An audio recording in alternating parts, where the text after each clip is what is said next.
Hello, my name is Dr. Jackalyn Rainosek, and I'm with DTP Leadership Group. This is Hot Topic Bold Talk. I want to talk about having hands off on our future. And I want to speak to the movement that happened on April 5th to stop Trump, Musk, and the MAGA extremism. On Saturday, April 5th, Americans across the country came together in marches, in town hall meetings, and public gatherings to say what millions are feeling deep in their bones. Hands off Trump, Musk, and MAGA Republicans. I think we are watching Donald Trump, Elon Musk, and the Republican Congress to rip away the foundation of our democracy, piece by piece, with cruelty, carelessness, and staggering incompetence. Their actions threaten the economy. They threaten women's lives. They threaten the lives of people that can no longer have the scientific research that could save them from their disease because they're not being given money, these institutions. They're threatening our public safety. They're threatening our education and the very soul of America. But we are not powerless. And we proved that on April 5th. We are not alone, and it won't be the only march. It's a massive resistance that is arising, and it's made up of organizations and journalists and citizens and Democrats and even former Trump voters who are now saying, I made a mistake. Never again. These are the fighters, the defenders of our democracy. They aren't just some of the people that I know that are groups and individual people I know. But I want to give the list of the ones that I know about. And then I want you to send me the ones, the people that you know, the organizations you know that are fighting for our democracy. 314 Action Fund is one that supports scientists and STEM professionals to run for political office and to bring evidence-based leadership to fight Trump's war on science and facts. American United was founded to provide civility, which is non-existent right now in Washington, unity and truth in politics, pushing back on the lies and division and divisiveness that MAGAs thrive on. The Washington Post, the New York Times, the Atlantic, you've seen me use those in my podcast. These journalists are continuing to expose the truth, holding this chaotic administration accountable for reckless investigative reporting. The American Constitutional Society. It's a progressive legal organization that fights back against far-right legal manipulation, which is happening now, protecting judicial integrity and constitutional rights. This group is not acquiescing to Trump like some law firms are doing. They are suing Trump and Musk for all the illegal actions and unconstitutional actions that they're taking. Bright America is empowering communities to protect democracy, uplift diverse voices, and resist the erasing of history and inclusion. I don't know how anybody thinks they have the right to rewrite American history when they're not a historian. It's questionable whether they could be a president. The thing of it is, though, Bright America is an interesting organization because it's made up of Republicans that are not MAGAs. And they supported Kamala Harris in the last election. CNN reporting on the daily unraveling of the government transparency and the exposing the hypocrisy and danger of a mega agenda.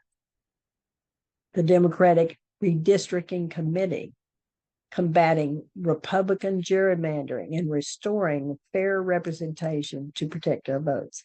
And they need help because there are things that are happening in the Carolinas about a Supreme Court justice that's supposed to be elected and that's about to be overturned, and it is unfair. Forbes and Inc.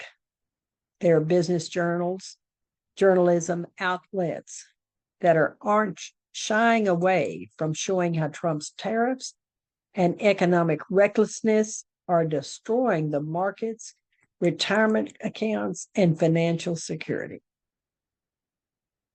Legal Women Voters. They're defending the voting rights and empowering informed, active participation in government at all levels. They're bipartisan, and they are standing firm about democracy. Pinsey Spices. It's a small business turned bold voice for democracy, calling out Trumpism and funding social justice efforts through their platforms and profits. Planned Parenthood, leading the legal charge against abortion bans, which are killing women, they are standing before the Supreme Court to protect women's health care and their autonomy. We need to pay attention to that case because it is ridiculous what the Trump's government is claiming in that particular case. Public citizens mobilizing national action, including the April 5th hands-off days of resistance and defending people against corporate and political corruption. They have 8 suits against Trump and Musk and are supporting other legal organizations to bring suits. The Southern Poverty Law Center. They're tracking and fighting hate groups and legal challenging efforts to roll back civil rights. They give you more information about the hate crimes in America than any other organization. Rural Democrats Turnout Fund. They're reaching rural Democrats or voters, period, in the rural areas who feel abandoned and disillusioned and ready to help rebuild a better America. Time Magazine. Shining a national spotlight on government failures, social justice movements, and the consequences of Trump's second-term chaos. Many Democrats in the Congress, they're refusing to back down. They're challenging dangerous policies, and they're introducing legislation to protect what we hold dear. I know one of them. It's a privilege to have her as our representative in the House. Her name is Lizzie Fletcher, and she will never quit fighting. And the people everywhere, citizens across this country that came together on April 5th. It's including many of those that did support Trump that say, I regret my vote, and I'm going to fight for the right things now. The hands-off movement is a turning point. The march was one that it said, national awakening, coast to coast, people spoke truth to power. These are only a few of the things that were covered. Hands-off Social Security.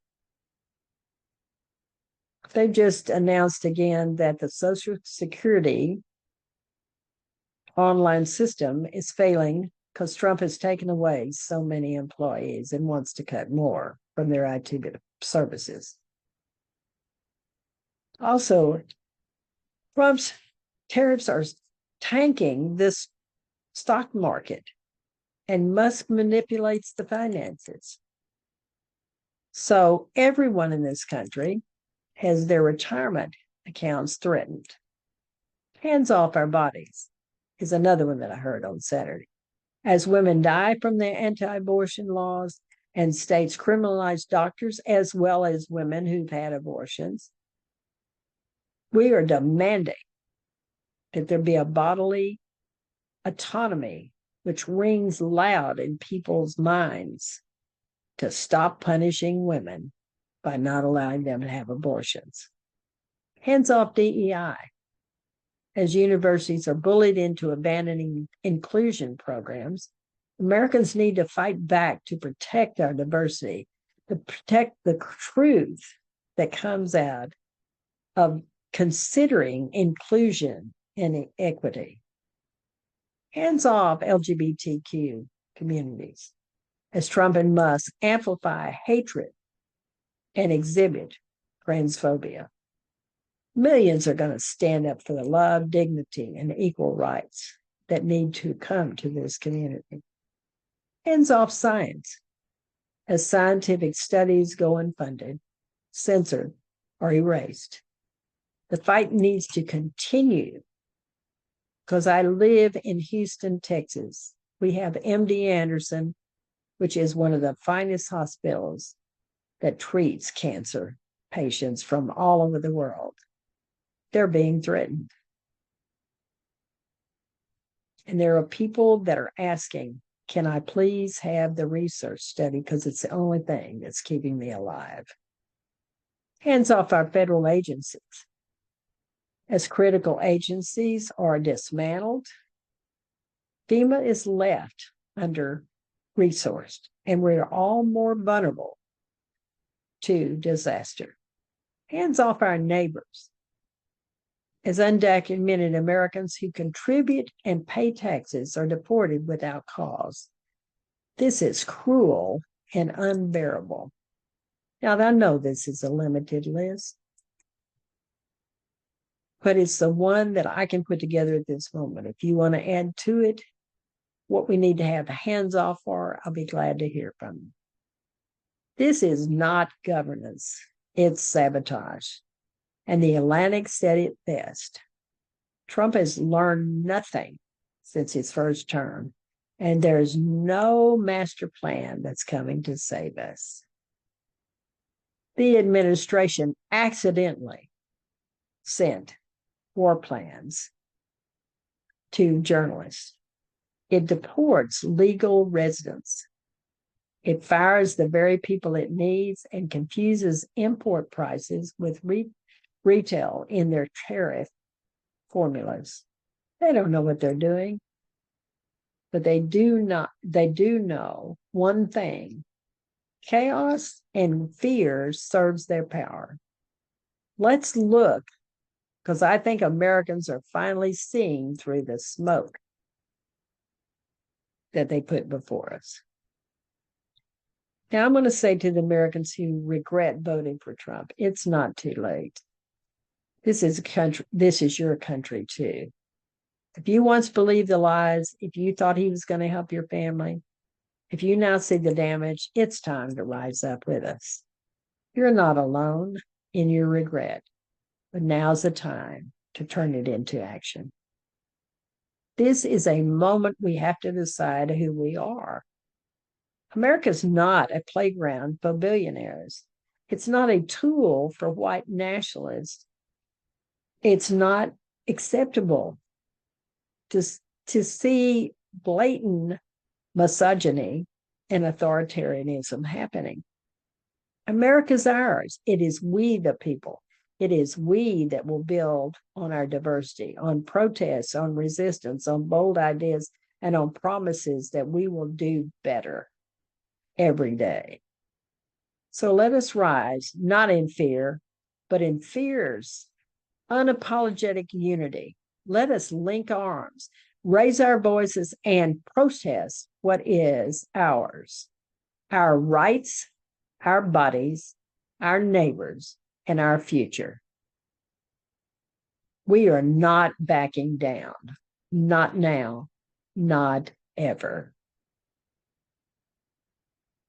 I hope to hear from you at some point, and I'm very appreciative that you listened. Thank you.